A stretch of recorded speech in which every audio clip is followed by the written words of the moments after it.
Thanks for joining me. And I know it's like the kind of pre-break, pre-coffee talk. So I promise this one's a little bit more fluffy. And hopefully you'll take some cool things away from it. I also have pictures of animals in my presentation as well. It seems that Sarah, Fraser and I sort of aligned on that type of presentation this afternoon.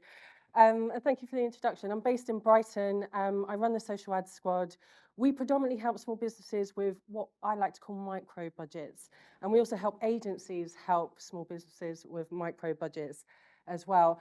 And what I'm going to talk about in this presentation is the world of the small spender. So Shirley Bassey, and sorry if anyone Gen Z's in here and looking up at the screen going, who is that? This is Shirley Bassey. She once said in a song, a very big song, which I'm not going to sing for you now, she said, "Hey, big spender, spend a little time with me." And it seems that at agencies and as freelancers as well, we only want to work with the big spenders. The big spenders are the ones that give us the most amount of creativity. They give us assets, right? They give us the chance to test and do all of these exciting things like Fraser was just talking about in his talk before. And yet, there are so many small spenders out there. And what I'm going to talk you through in this presentation is why the small spenders should be cherished and made to feel important. And then I'm going to take you through a couple of case studies of small spenders that we've worked with at the Social Ad Squad, and then give you some hints and tips, stuff you probably already know, but aren't doing because you're focused on your big spenders. And then it's time for coffee. So let's go. So some stats first and foremost, just to, zhuzh up and kind of put our big spenders versus small spenders into perspective. What if I told you the majority of companies in the UK are under 5 years old, and 15%, it's around about 15%, are less than a year old. There are so many new businesses coming into the UK every single year, and these guys don't often have big spender budgets. And what if I told you at the start of 2022, there were 5.5 million small businesses. And yet we all seem to be chasing the very, very tiny large business segment there of 250 more employees, the ones who've got these mega budgets. But we've got over 5 million small businesses out there, and that's defined by them having like less than 50 employees. So one could assume they're growing, they haven't got masses of budget, right? And they still need our help. And what if I was to say as well that the median profit of SMEs in the UK was only around about £12,000? That's not a lot of cash. These guys don't have a lot to tip into big campaigns, and yet they're still willing to pay for our help to manage their ad spend. And the average small business in the UK spends around about £500 to £5,000 on marketing every year. That's all marketing. That's not just Facebook ads and social ads that we look after at the Social Ads Agency, or Google ads or LinkedIn ads. That's everything. And when we see, as agency owners, as people who work at agencies, as freelancers, budgets of £500 a month, I know you've rolled your eyes a little bit internally, but there are so many businesses out there that need you to help them. And if you don't help them, guess what? They're going online and they're looking at nonsense like this. They're going online and buying courses for like, what is it, like $2,997. They're learning stuff like how to make $20 million working 1 hour a day. I don't know who this is. I'm sure they're very lovely. But this is just like the most extreme type of this sort of online course that I could find online. And they're going and buying courses like this, and they're spending loads of cash on Facebook ads, on Instagram, on TikTok, on LinkedIn, on Google. And they're wasting their money, and they're going out of business. And we need to make sure that these small business owners don't go out of business. That 15% who are less than a year old, we need to get them over that 5-year mark. And it's not through nonsense like this, basically. And part of that, what we have to do when working with our small business clients is educate them. We can't just run ads for them. We also need to be business consultants as well, especially if they're super small. We need to teach them what cost per acquisitions should be. We need to teach them what the average cost per lead is. We need to make sure that they're taking the work that we're doing, driving traffic to their products, driving traffic to their services, and they're actually going and converting that. So we need to be more than just ads managers. We need to be mentors in many ways. And when they've got these small budgets, that kind of, is a red flag for many of us, right? And yet, if we was to spend time doing this at the beginning of any new client relationship with a small business spender, we'd get them success, they'd be happy, you'd be happy as well. But look, if I haven't convinced you that small is good yet, then look, this is sobering info from eMarketer earlier on this year, is that digital ad budgets are just coming down generally. That high that we all experienced in 2020, 2021 is coming down, and it's not going up. The graph is going slightly down as we get to 2026. So if you don't have a strategy for working with small businesses, then your bigger ad spend clients, their budgets are going to be coming down anyway. So it's in your best interest to find a way to make it work and have a methodology to get results for those small spenders. So, friends, small is good. I love working with small businesses. I love small budgets. And I'm going to give you a couple of case studies now to show you what we've done and how it works. And small is also super cute as well. So first case study is our product business. This is a business called Canine Trail Time. This is run by one person. She's called Emily. She's based in the Midlands. If you don't know what canicross is, I've only learnt it in the past year. It's a type of running sport that you do with your dog, and you connect the dog via a harness and you run across trails. There's a massive community of canicrossers in the UK, and Emily sits at the centre of it as a coach. She also has a coaching business, she has a hydrotherapy business. She's a real person helping real people, and yet she can only afford £500 a month ad spend. So challenge accepted. Since we've been working with her, she hasn't raised that budget. We've only ever been able to spend £500 or around about £460 a month on Facebook ad spend with Emily. But here's the thing. She doesn't need to make more than 27 to 30 sales a month for this business to be profitable for her. And this business being profitable means she can help her community, she can help the Canicross community, and everyone's happy. So this campaign itself took 3 months for it to start to wash its own face and make enough of a ROAS for us to take more cash and start to invest it back in, etc. And this was one of the ground rules that we went over with Emily when we first started working together, is that when you spend small budgets, it's going to take time to see results. If you are working with a client who comes to you for the very first time and they want to see a 3 or 4 or 7 or 10 times ROAS, within the first month of working together, but they're only going to give you £500 a month, which is practically £10 to £20 a day in ad spend. That's not going to happen. And yet I'm sure all of you sat here, I'm sure there's a few of you who've had that type of experience with a small business client, right? But really laying that ground rule down and saying time is what's important here, and we have to give it time to cook, is why I think we were able to get to this point with Canine Trail Time. There's other things at play as well why this would work. Emily already had a WooCommerce store that was optimized. She was already selling products from it. And the average order of those products was around about 80 quid. So already we've got enough revenue being made from sales already on the site to make it worth running Facebook ads. And she was earning up to around 3K in revenue a month anyway, even before we came along. If you're working with small business clients for the very first time and they've got these micro budgets and they don't have a website in place, they don't have their product verified, and they're not making sales already, then what you're effectively doing is running an R&D project with them. It's all about testing, and there has to be an expectation that that budget won't make them money back. However, if they are already established, then scaling is where it's at, and then it can get very exciting. So do go through those ground rules before working with a product small business client. There's a couple of reasons why this wouldn't have worked with Emily as well. It's a very niche product business. And she also didn't have enough assets. Now, I'm sure, again, there's a few of you in this room who've had the experience of working with clients, and maybe not just small budget clients, where you've said, great, let's get some ads set up. What have you got for me? Have you got any images, got any videos? And they've got nothing. and you're left heading over to Getty Images or iStock or wherever, trying to find images to run in your ads. And you know deep down they're not going to convert because they're not telling a story, as like Sarah was saying in the last talk.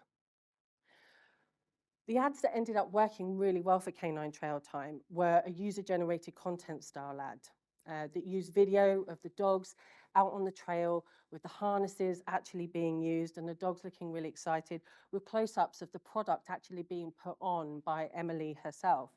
And then we ran that in conjunction with a catalogue retargeting campaign. We're not spending a lot of money, remember, so it's not big budgets, but just the combination of these two types of objective is what enabled us to get to that kind of 3+ ROAS. But where did we get that content from? She had no assets. So we took an hour is all it took at the beginning of our working relationship to sit down and show her how to use TikTok, actually. And as someone who already liked creating content, we could tell that looking at her feeds. We showed her how to use TikTok, how to edit, and how to post. Because TikTok was on the rise and the platform was much more intuitive for her to use. And it encouraged her and made her post content on a regular basis. Within a matter of 2 weeks, we had this bank of content that we could draw down from and turn into ads. And all that took was 1 hour of education at the beginning of our working time together. Now, you might not be lucky with your small business clients, your small budget clients at the beginning of your working relationship to have that. But taking that time to do that education really made this campaign. And in the end, we were able to create a lovely campaign here that's continued to convert for her throughout the rest of this year.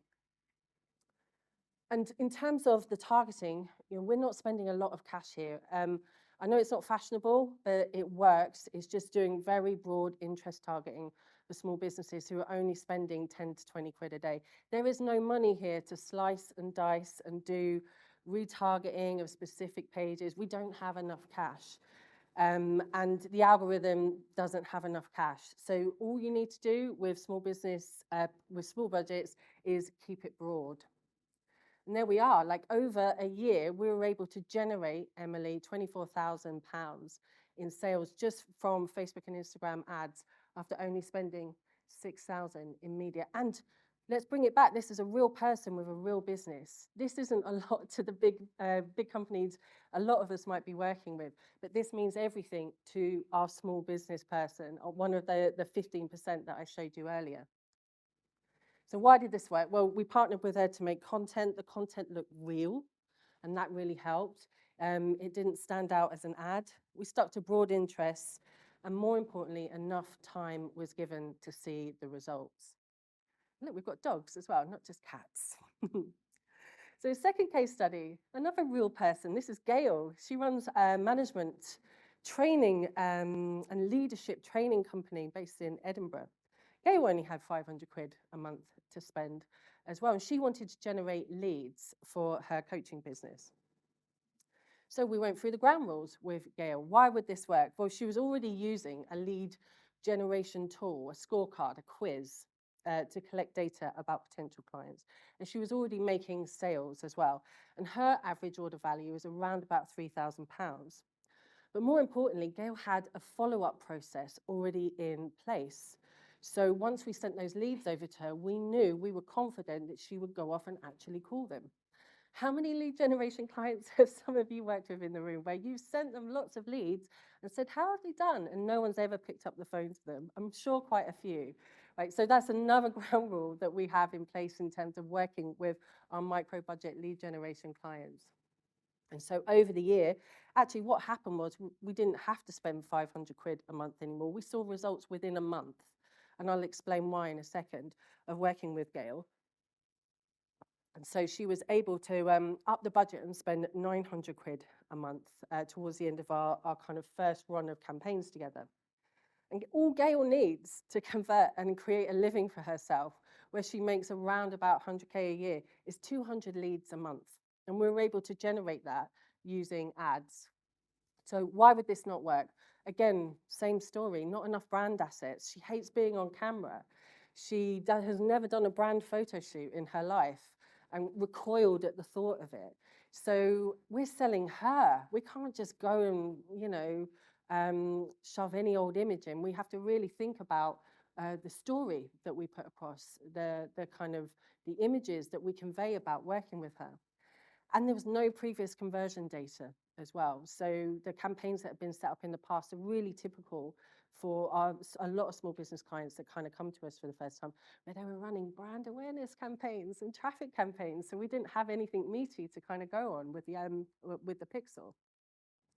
So we solved this by working with her and going to look at stock illustration. That can solve so many things with clients. And we also use Midjourney as well to create AI-generated images with clients as well. But in this case, we found the right set of stock illustration. We were able to license that really cheaply. And that ad ended up converting so well. We were generating leads less than £3 a lead, which for our coaching client was really good. And we also managed to get Gail out of her shell as well. We wrote her a script. We filmed ourselves doing the script to camera and then sent that video to her along with a link to download an app called BigVoo that enables you to have a teleprompter within it and actually read your script to that. Good old Gail. So she actually did it. And again, we targeted broadly. There's no room to slice and dice and go after like subsets of subsets. We kept it really broad and let the creative do all of the work. And within a month, we were generating leads here that enabled us to put the budget up really quickly.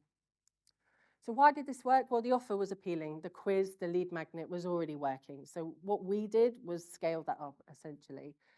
If she'd come to us and she didn't have a lead generation mechanism in place or had never sold her program, we would have said, we probably aren't going to work together. Go away and validate this organically first, and then we can work with you and your small budget and scale you up. And the tracking, the content resonated with the audience and the tracking was set up correctly as well. So we were able to actually track conversions of her scorecard as well.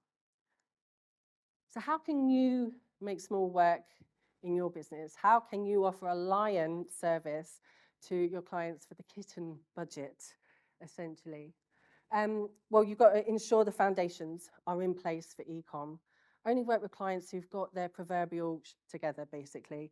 They're using Shopify, they're using WooCommerce, they're already making sales. They've got Google Analytics set up, they're tracking. You'd be surprised how many, well, you won't be surprised because you guys know in here how many small businesses come to you with these micro budgets and they don't have this stuff in place. So taking that time to give them a checklist and make sure they go through it first, or upselling that service to them, is paramount in order to make your small budgets work with them.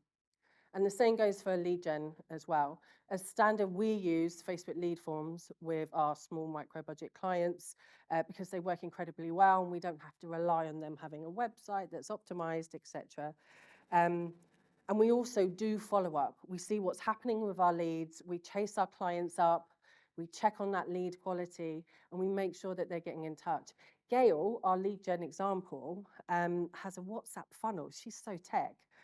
She's teaching us things about WhatsApp bots, but she has a WhatsApp funnel in place to follow up with her clients.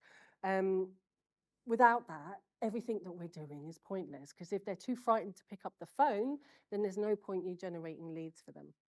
And so you do have to take time with your small micro budget clients to educate them at the beginning. If you've got materials, blogs, customer success run-throughs, onboarding materials that teach them about effective strategies, what a cost per lead is, what a cost per conversion is, then that's going to save you hard conversations down the line with regards to their expectation.